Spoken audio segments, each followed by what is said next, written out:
We gather here today on the International Day of Commemoration and Dignity of the Victims of Genocide and of the Prevention of this Crime, a day established by the United Nations in December 9 to mark the adoption of the Genocide Convention in 1948. This day reminds humanity that genocide is not merely destruction of a people, it is an assault upon the conscience of the world and a betrayal of the moral order. It's a solemn moment, yet an indispensable one. For remembrance is the first step towards justice, and justice is the only path that restores dignity.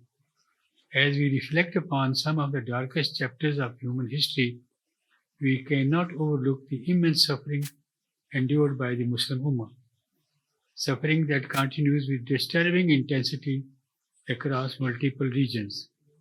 The genocide in Bosnia, where I had the opportunity of going to Bosnia with some relief goods towards the end of war, but still the war was continuing, especially the massacre at Srebrenica in July 1995 remains a permanent stain on the global humanity.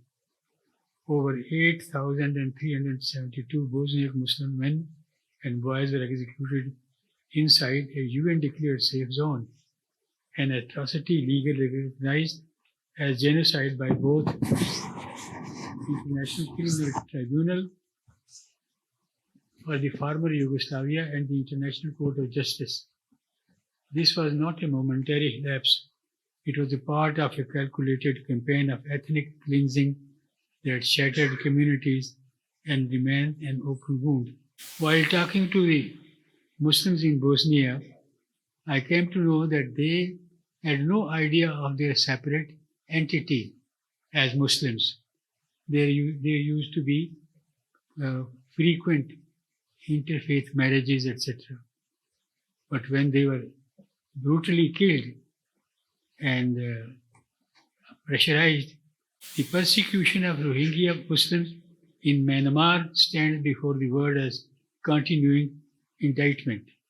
Entire villages have been burned, families massacred, and more than 1 million people driven into exile. Their case is now before the International Court of Justice, forcing the world to confront compelling evidence of systematic brutality and genocidal intent.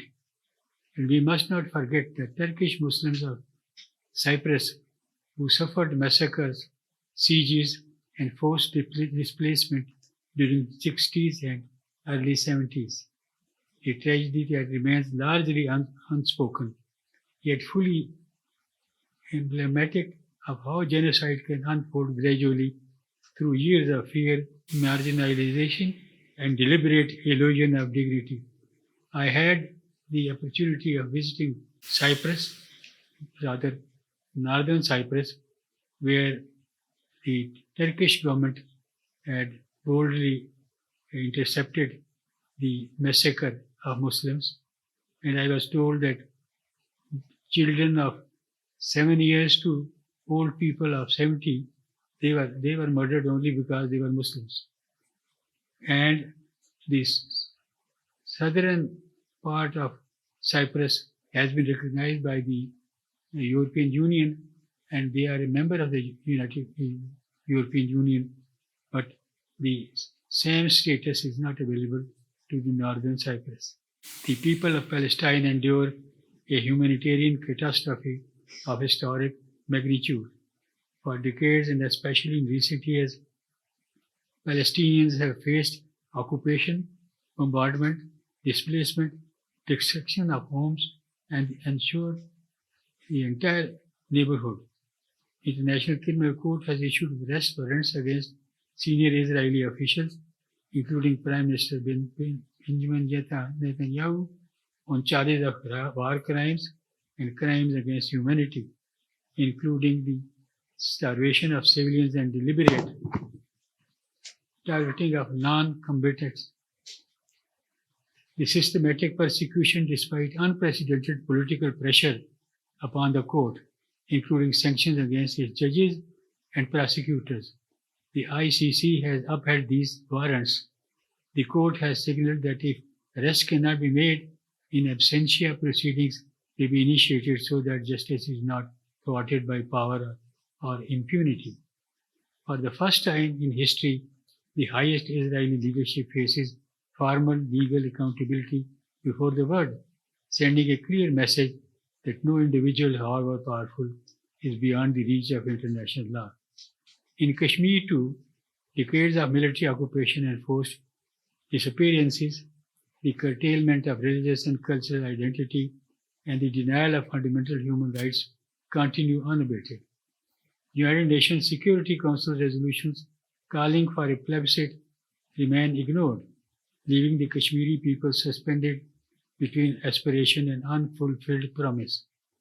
The wars, but before that, let me tell you that in 1990, I was asked to lead the Pakistani delegation to the United Nations.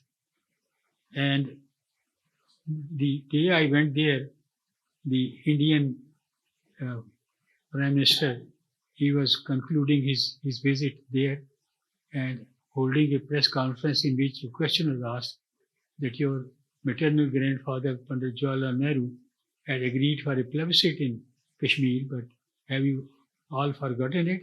They said, no, we are still on that ground and we have not forsaken it. There were certain things to be done by Pakistan and certain things to be done by us. That has not been done, otherwise our basic stand is there. I brought that video with me, gave it to the Foreign Office, but nothing happened. The war in Chechnya during 90s and early 2000 claimed tens of thousands of civilian lives, with entire cities reduced to rubble and widespread reports of torture, extrajudicial killings, and mass displacement. Respected ladies and gentlemen, these tragedies in Palestine, Kashmir, Bosnia, Myanmar, Cyprus, Chechnya, and beyond reveal a deeply troubling pattern. Muslim communities across the world continue to face systematic oppression, disenfranchisement, and in many cases, unmistakable markers of genocide intent. Yet the world often hesitates, delays, or remains silent. And silence, as history teaches us, is never neutral. Silence strengthens the oppressor. These colossal injustices compel us to reflect on critical questions. Why do these crimes persist? Why does the global order selectively apply principles it claims to uphold? What is our moral, spiritual, and human obligation in face of such suffering? We owe it to the victims, those who were martyred and those who continue to endure unimaginable hardship, to remember them not as statistics but as human beings with dreams, hopes, and dignity. Our duty is to stand with the oppressed, to raise our voices without fear, to demand accountability, and to uphold justice in its truest sense. In this context, it is most appropriate to recognize the invaluable work of the Muslim Institute under the insightful and devoted leadership of Sahibzada Sultan Ahmad Ali Sahib. The Institute has emerged as a beacon of intellectual clarity, moral courage, and spiritual depth through its research, publications, international dialogue, and spiritual initiatives inspired by the teachings of Sultan Baghri Rahmatullah. The Institute has consistently highlighted the challenges confronting the Muslim world and offered pathways rooted in wisdom, truth, and principled action. Their commitment to illuminating these issues academically, morally, and spiritually deserves our highest appreciation. My respected brothers and sisters, allow me to conclude with a timeless instruction from the Holy Quran. And do not let the hatred of a people prevent you from being just. Be just. This is nearer to righteousness. Surah Al-Ma'idah. Justice for us is not optional. It is commanded. Defending the oppressed is not a favor. It is an obligation. On this day of remembrance, let us renew our resolve. Let us pledge that we will neither forget the victim nor forsake the survivors. Let us commit ourselves to truth, to justice, and to sacred protection of human dignity. And may Allah Almighty grant strength to the oppressed, patience to the grieving, steadfastness to those who resist tyranny, and wisdom to all of us so that we may stand unwavering on the side of justice. Thank you very much.